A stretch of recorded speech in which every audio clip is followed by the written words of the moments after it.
I'll answer your questions on the Christmas pickle, which German stereotypes are actually true, and which sounds you should be able to make in order to speak German. Hallo, Servus, and welcome back to my YouTube channel.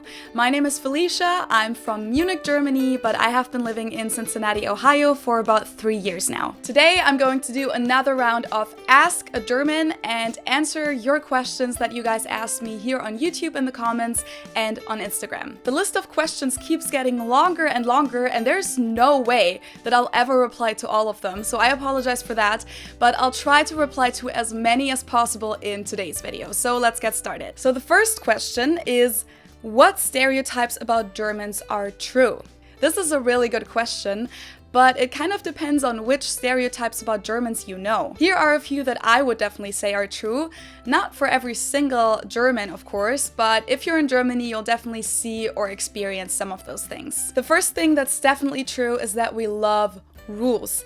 And it seems to be typical German to also snitch on people who don't follow the rules, even if it doesn't even affect that person. I feel like I could make a whole video on this topic, but one very obvious thing is that you won't see a lot of people jaywalk in Germany. And if you do, it's very likely that there was an old lady or a man or just someone who watched you do it and who will give you a mean look afterwards or even yell at you. And we also just have a lot of rules regarding everyday life. So, for example, there are rules about when people are allowed to mow their lawn or just make noises in general. Like, you can't make any noises on Sundays or on holidays at all.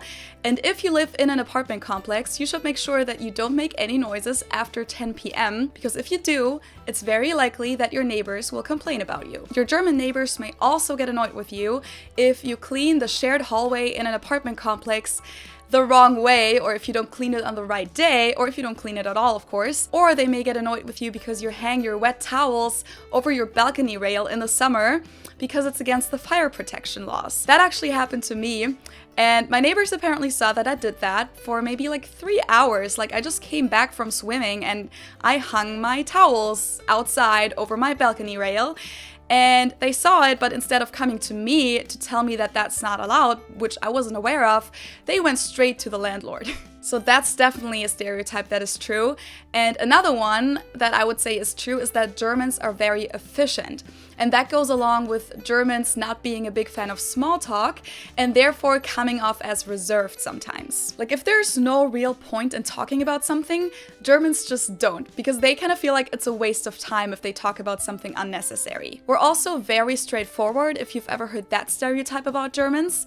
And German tourists can easily be spotted all around the world because a lot of them like to dress according to the weather and the occasion, which in a lot of cases means that they will wear their functional jackets, like the typical Jack Wolfskin jacket, or functional shoes, and they will wear their hats and their sunglasses, kind of like that. So if you've ever seen a typical German tourist, you'll know what I'm talking about. One other thing that I can think of is that Germans are really big on planning ahead, which also means that some of them aren't very spontaneous, which can be frustrating if you like to do spontaneous things. With some of my German friends, I actually have to make sure to ask them weeks ahead if they can hang out.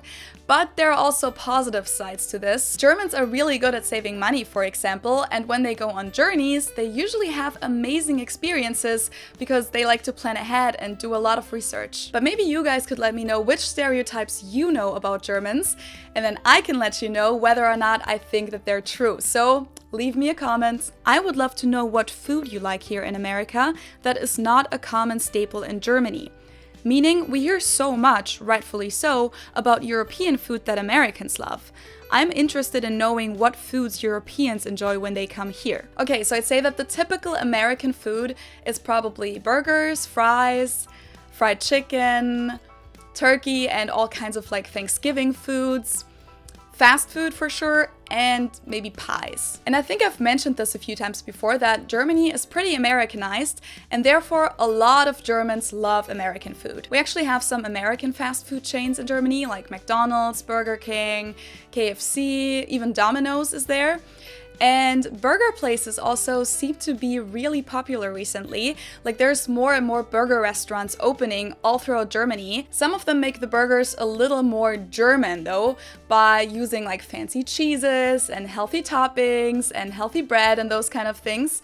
One example for those burger restaurants would be the chain Hans im Glück, if you've ever heard of that. So burgers are really popular in Germany, and I know that a lot of Germans who travel to the US are really excited to travel to the West Coast and go to In-N-Out Burger. I don't really know about that because I'm vegetarian, so I haven't tried it, but that's what I know. Also, steakhouses are really popular in Germany, which I would say is an American thing.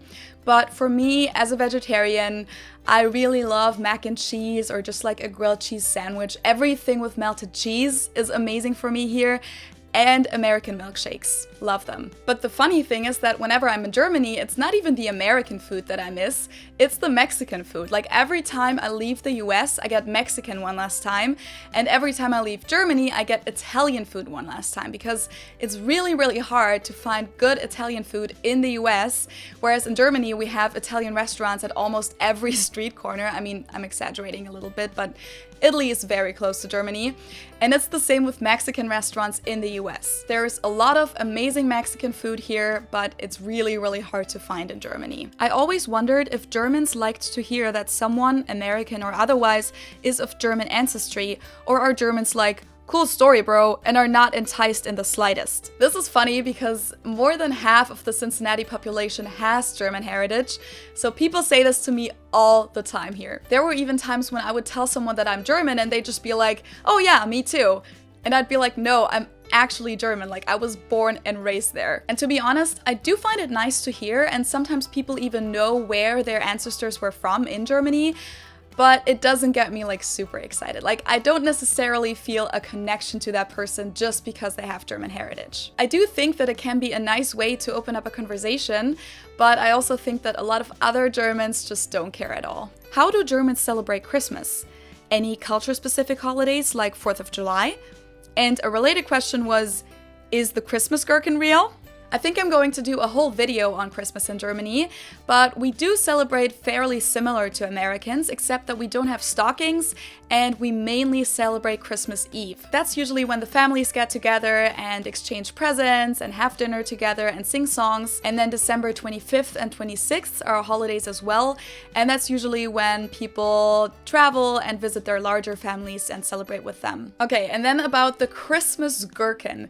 I'm assuming that you're referring to the Christmas pickle, which is not a thing in Germany, no. And I think for all Germans, I should probably explain. So Americans think that it's a German tradition to hide a pickle ornament in the Christmas tree, and then the first child who finds the ornament in the tree gets an extra present. I had actually never heard of this before I came to the US, and I kind of thought it was ridiculous when people asked me this first, but it's not German.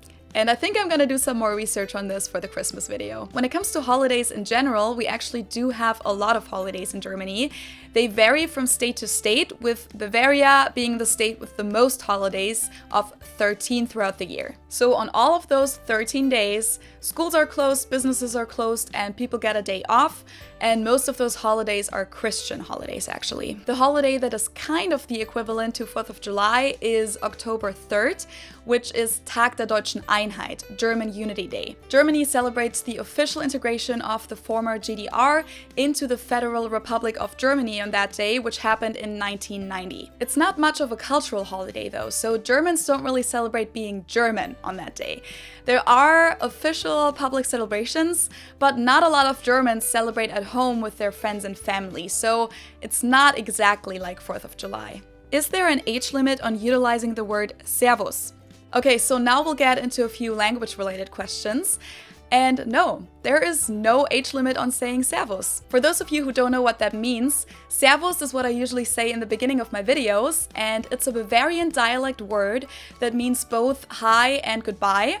and you can use it at any age, but it's not very formal and it's mostly used in the south of Germany and in Austria, so that's something that you should keep in mind. By the way, before I answer some more language-related questions, for everyone who is interested in learning German or improving your existing German skills, the DelGaudio online language school has a great offer that will help you boost your fluency in just 3 months. I've mentioned them in my last Q&A video, and they have another great offer with a 100% cash refund if you attend all the classes that you signed up for. This one is called the DelGaudio Sprint, and it takes place from January 7th through April 5th, 2020.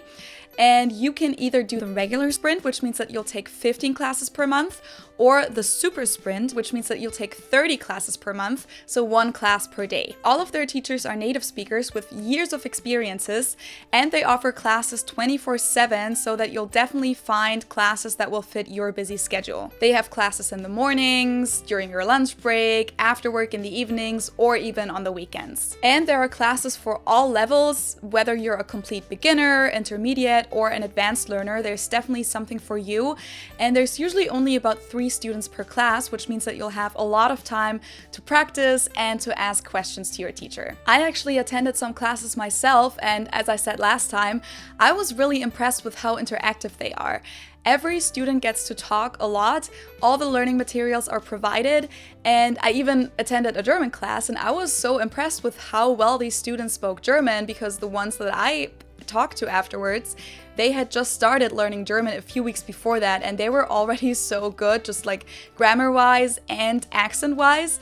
So speaking the language every day, or even just every other day if you do the half sprint, has such a great impact. I mean, that's nothing new, like everyone knows that who learns a language, especially when the teachers are native speakers, because you'll just get the most authentic experience that way. The best thing is that you will get a 100% refund off your tuition fee with the super sprint if you attend the number of classes that you agreed to in advance, and for the regular sprint it'll be a 50% refund if you attend all the classes you agreed to. So this is not only a great way to save money, but also a really good motivation to follow through with it. Obviously, German is the most amazing language to learn, but they do also offer classes for English, Business English, Spanish, and French. So if you want to take part in it, make sure to sign up for the sprint before December 19th. It'll start on January 7th, and you'll have to pay a €49 deposit fee, which is non-refundable. But as I said, if you attend all of the classes and follow the rules, your tuition fee will be refunded in full. Places are limited, and when you sign up, make sure that you use the registration link in the info box below and use this discount code for a €10 discount on your deposit. Which language expresses feelings and emotions in a greater variety of ways? That's hard to say, actually. I think for most people, their native language will have a stronger connection to their emotions in a good and in a bad way. At least that's the case for me. So when I cuss in English, it doesn't feel as bad as when I do it in German. And I think it's because I have a deeper emotional connection to German words. But I also know that a lot of people who speak German as a second language really enjoy cussing in German because they think that it's very easy to make the words sound angry. When it comes to describing emotions, I personally would say that German offers more words that describe feelings in a more complex way. But I'm not sure if that's maybe just because I know the language better. So what do you guys think? Who needs a perfect accent and why do they need it? For example, do they need to know exactly how to pronounce the German R? Native speaking pronunciation varies, and one of the variations is how the R is pronounced.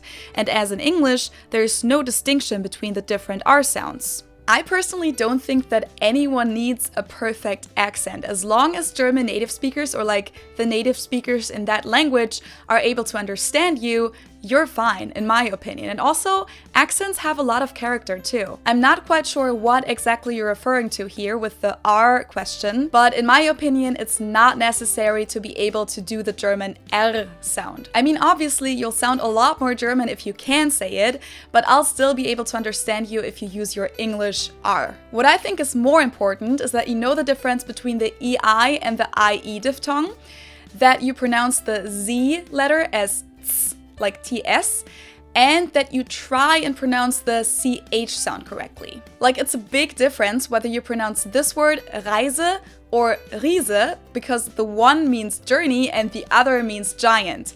But it doesn't really make a difference to me whether you say Reise or Reise. I'll still be able to understand you. And it also makes a difference to me whether you say lachen or lachen.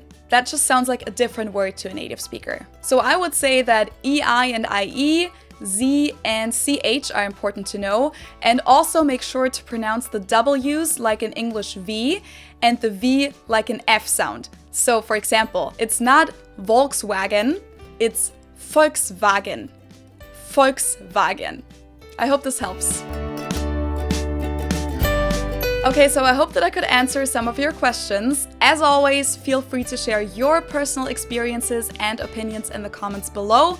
And also feel free to ask me more questions under the hashtag #AskAGerman. Thank you guys so much for watching. Subscribe to my channel if you like what I'm doing. Follow me on Instagram, and I hope I'll see you next time. Tschüss!